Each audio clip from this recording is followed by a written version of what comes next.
Olá pessoal, vamos a mais um vídeo aqui. Nesse vídeo eu vou fazer uma introdução ao aprendizado de máquina. Eu sou Orivaldo Santana. Vamos lá. Ok, então assim, uma coisa importante, um ponto importante a se discutir sobre esse assunto é primeiro entender um pouco sobre o computador, né? E aí uma pergunta que vem é: computadores podem aprender? Então, já que estamos falando de máquinas, essas máquinas, na verdade, elas são os computadores. E a questão é: computadores podem aprender? E, ok, certo, eles podem, né? Mas como é esse processo de aprendizagem, né?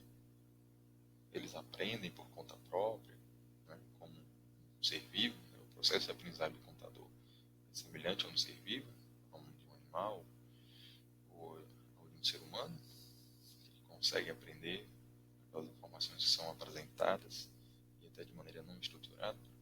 Ou será que eu tenho limitações, né? Então, esses computadores realmente podem aprender, mas existem limitações, né? Ok, mas esse comportamento de aprendizado, né, como é que eu posso entender melhor, né? Então, existem alguns comportamentos, né, no computador que a gente considera que eles são até habilidosos, né? O computador ele desempenha muito bem algumas tarefas, né? E aí, às vezes a gente olha o computador executar certas tarefas e até acha inteligente, né? O computador ele é capaz de fazer somas de números gigantescos, né? Multiplicações, né? Operações. E aí algumas pessoas de fora podem dizer: não, isso é muito inteligente, né? O computador ele consegue fazer esse tipo de operação que um ser humano não consegue fazer de cabeça. Mas será que isso realmente é inteligente? E para entender um pouco sobre esse processo de aprendizagem do computador, eu acho que é extremamente relevante a gente entender ou discutir um pouco sobre um outro conceito, que é o conceito de algoritmos, certo? Eu não vou entrar em detalhes sobre o conceito de algoritmos, mas vou tentar falar sobre alguns pontos que são extremamente relevantes para entender algoritmos e entender esse processo de aprendizagem dentro do computador. Então, a outra pergunta é: algoritmos podem aprender? Então, ok, a gente sabe que existem algoritmos que podem aprender, mas quando eu construo um algoritmo, eu coloco naquele algoritmo um conhecimento, né? E aí, quando eu coloco aquele conhecimento, construo um algoritmo e coloco esse algoritmo no computador, aí o computador se comporta baseado no algoritmo e aquele algoritmo ele tem um conhecimento. Então, a habilidade de eu fazer operações de números grandes, de certa forma, é um conhecimento que foi embutido, incorporado ao computador através dos algoritmos. E, digamos, comportamentos interessantes, né? A gente tem várias tarefas interessantes que o computador pode resolver, né? Então, o ponto principal aí sobre esse comportamento habilidoso, digamos assim, do computador está justamente nos algoritmos. Então, os algoritmos é uma forma de pegar o conhecimento humano, escrever esse conhecimento humano para o computador e tentar escrever esse conhecimento de forma estruturada em que o computador ele consiga, observando ou analisando ou compreendendo, né, ou interpretando ou executando o passo a passo desse algoritmo, ele consiga resolver tarefas interessantes, né? Vamos chamar de interessantes por enquanto. Ok. Sobre os algoritmos, eu tenho aqui 3 pontos que são extremamente importantes. Então, a partir de agora, quando a gente visualizar o algoritmo, a gente vai também tentar visualizar esses 3 pontos. O comum é que um algoritmo ele tem uma entrada, dado essa entrada eu faço um processamento, né, algumas operações aqui, matemática normalmente, etc. Outros tipos de operações também, mas principalmente matemática, e em seguida eu gero uma saída, né? Trazendo novamente o exemplo da uma operação matemática com números gigantescos e números grandes, as entradas são os números processamento são as operações, realmente matemática que eu vou fazer, e a saída é a resposta. Então, normalmente o algoritmo está estruturado nesses 3 pontos. Entra uma informação, processa e dá uma resposta. Certo? Ok. Quem é que desenvolve esses algoritmos, né?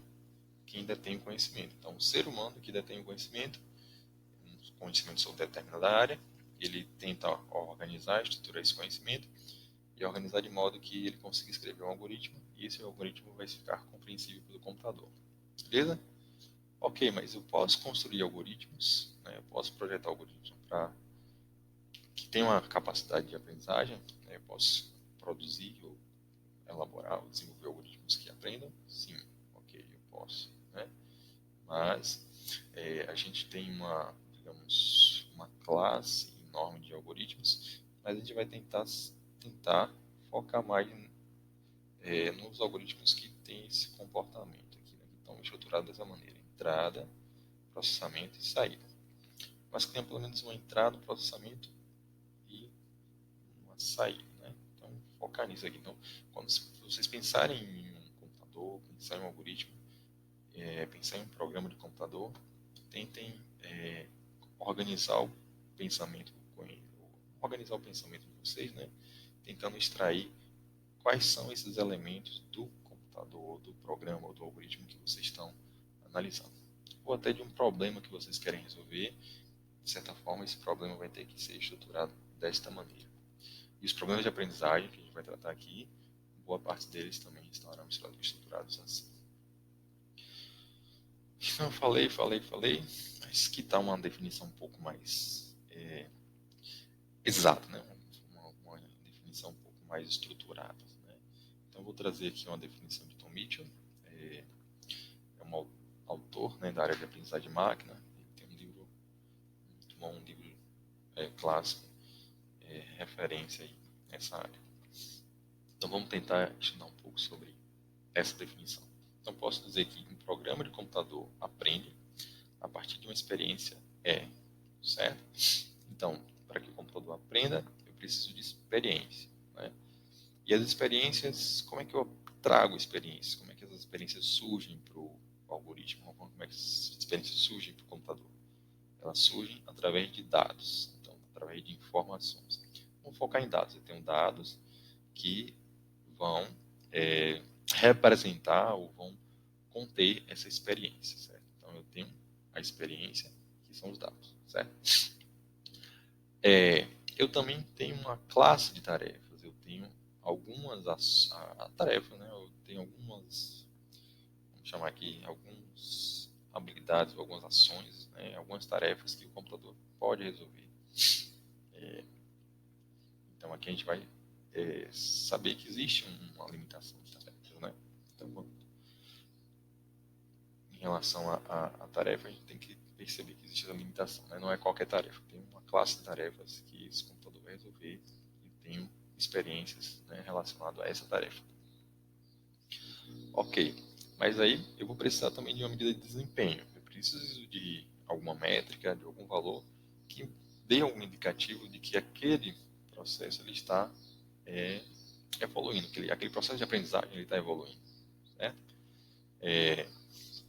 Então eu digo que o computador aprende a partir da experiência, né, em relação a uma determinada classe, né, de tarefas, considerando o nome de desempenho.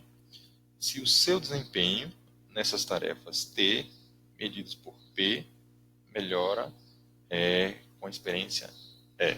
Ou seja, à medida que eu vou apresentando os dados para o algoritmo, né, eu vou apresentando informações, apresentando esse conhecimento estruturado em forma de dados, esse algoritmo ele vai processando esses dados, né, de alguma forma. Esse algoritmo ele cria uma representação interna, né, uma representação, digamos assim, matemática interna, e essa representação ela vai sendo modificada com o processo de aprendizagem, certo? Então, à medida que esse processo de aprendizagem vai evoluindo, a minha métrica, né, de desempenho, ela vai ficando, digamos assim, melhor. Eu consigo melhorar essa métrica de desempenho, né? Vou falar um pouco mais sobre essa métrica já já. É, e então, à medida que eu apresento dados, o algoritmo ele vai melhorando o seu desempenho ao realizar aquela tarefa D. Então, esse uma definição bem interessante sobre, é, sobre a, a aprendizagem de máquina. Uma definição de aprendizagem de máquina bem interessante. Certo? Eu acho que é isso aí. Então, vamos andar um pouco mais. Ok. É, em relação às tarefas, como a gente já tinha discutido um pouco, a gente vai tentar focar em tarefas em que a entrada e a saída sejam bem definidas, né? Então, esse é um conjunto de tarefas em que eu consigo fazer um mapeamento entre uma entrada e uma saída. A gente vai esmiuçar melhor esse conceito, trazer problemas e algoritmos que tratam dessas questões, certo? Eu tenho um algoritmo também que ele basicamente vai precisar de uma entrada e uma saída, né? Tem um classe, uma entrada e processamento. Eu faço uma entrada, processo, não necessariamente preciso fazer um mapeamento entre entrada e saída, só preciso organizar dados, né? Basicamente essas duas, digamos, esses dois processos aí de aprendizado. Um processo eu faço um mapeamento entre entrada e saída, então a entrada tem que estar clara, a saída também bem clara, e o algoritmo vai se encarregar em fazer essa relação entre entrada e saída. E generalizar, né? Eu não preciso pegar todo um universo de entrada para que o algoritmo consiga aprender todo o universo de saída. Eu pego algumas informações que representam a entrada, e eu sei que determinada entrada está associada a determinada saída, coloco essas informações no algoritmo de aprendizagem de máquina e a ideia é que ele consiga gerar um mapeamento entre entrada e saída, né? A partir de alguns, ele generaliza para todos, né? É claro que esse treinamento ele né, o desempenho dele vai ser melhorado com o tempo e pode chegar com um desempenho muito bom, ou às vezes também não chega, né? Aí outra questão também, né, de tarefa, ou chamado assim, do outro conjunto de tarefas que a gente vai tentar trabalhar é aquelas tarefas de organizar dados, né? Só para vocês começarem a pensar um pouco sobre, são tarefas de análise de perfil, por exemplo, né? Quando fazer análise de perfil de um cliente, de um banco, né? Um perfil de uma loja. Então eu tenho algoritmos que conseguem pegar esses dados de entrada inicialmente, organizar esses dados e mostrar semelhança, né? Ou trazer, digamos, ou mostrar quais são os dados mais relevantes que estão ali naquele conjunto, né? Então, basicamente, a gente vai tentar tratar com esses dois universos de tarefa, né? Só resumindo aqui, porque não ficar muito confuso. Tarefas em que eu tenho que gerar um mapeamento entre entrada e saída. Eu não preciso de todas as informações de entrada e saída, mas eu preciso de algumas e algumas relevantes, né, algumas amostras relevantes, e aí eu consigo gerar esse mapeamento. E outros tipos, outro conjunto de tarefas são relacionados à organização dos dados. Então, quando eu tenho um conjunto enorme de dados e eu quero extrair, entender o que está acontecendo com aqueles dados, entender quais são os padrões mais recorrentes ou os padrões mais representativos daqueles dados. Beleza? Então é isso aí, a gente vai trabalhar com calma sobre esses aspectos mais na frente. E aqui voltando um pouco sobre aquela questão do desempenho, né, falar um pouco mais sobre o que é o desempenho, vou tentar clarear um pouco mais essa ideia do desempenho, né? Então eu posso dizer que um programa de computador melhora o seu desempenho? Ok, posso, né? Mas quais são os critérios, né? Quais são as métricas que eu vou utilizar para calcular esse desempenho, né? Uma ideia assim abstrata, né? Uma intuição sobre isso é se o computador ou o programa ou alguém diz que realiza uma determinada tarefa, eu posso dizer que o desempenho dele é quantas vezes ele realmente faz o que ele disse que ia fazer, né? Se eu tenho 100 vezes ele disse que ia fazer uma determinada, digamos, vamos pensar aqui, digamos que ele queira, de forma abstrata, ele disse que ia fazer uma determinada tarefa. Todo dia ele disse, ó, eu vou fazer tal tarefa, né? E aí tem dia que ele consegue fazer, tem dia que ele não faz. Então o desempenho dele é satisfatório. Se toda vez que ele disse que vai fazer a tarefa, ele faz aquela tarefa e ele sempre acerta, ele faz o que comprometeu, então aquele desempenho dele é satisfatório. Mas toda vez que, né, o algoritmo do computador, né, se propõe a fazer uma tarefa e nunca acerta, nunca realiza aquela tarefa direito, então o desempenho dele é muito ruim. Então, o desempenho está muito ligado àquilo que ele prometeu fazer. Só para dar um exemplo mais prático, digamos que eu tenho um programa que quer identificar um rosto de pessoas, eu tenho um universo de 100 pessoas, e o programa diz que acerta o rosto de todo mundo. Então, apareceu uma pessoa aqui, uma foto de uma pessoa, ele tem que dizer exatamente quem é aquela pessoa. Então, se ele acerta todo mundo que aparece, o desempenho dele é perfeito, é 100%, mas se toda vez que aparece um rosto de uma pessoa ele diz que é outra, o desempenho dele é péssimo, é ruim, ele não acerta nada. E ele pode ter um desempenho meio termo aí, né? Digamos que 70 pessoas que aparecem, né? 70 rostos diferentes de pessoas, a pessoa pode aparecer mais de uma vez. 70 rostos, não, de 100 rostos que aparecem, né? 100 tipos de rostos, de 100 pessoas, né? Ele só consegue acertar o rosto de 70 pessoas. Mesmo que o rosto esteja um pouquinho de lado, para frente, né? Mas a ideia aqui é calcular uma métrica, uma quantidade, né? Então eu posso seguir nessa linha também, nesse sentido. Ok? Então a gente falou bastante de entrada. O que é a entrada, então, né? Como é que eu consigo passar para o computador uma entrada, né? Uma foto ou uma informação sobre o perfil de uma pessoa, né? Então, a forma mais comum de representar informação ou conhecimento no computador é através de números, né? Então, eu tenho aqui uma representação que eu chamo de um vetor, né? Eu tenho um agrupamento aqui de números, um grupo de números que estão organizados dentro de uma estrutura, certo? Então, eu posso ter um vetor x e dentro dele tem um xzinho A, xzinho B, quantos x necessário até um xn, né? Se n for 4, eu teria o x1, que é 0,2, por exemplo. X, pode ser x1 ou x0, né? x0 ou xa, x1. x1, só para ter clareza aqui, 0,2, x2 é 0,6, x3 2,5, né? E x4 deu 4, né? Normalmente no computador os índices começam de zero, então seria o x0, x1, x2 e x3.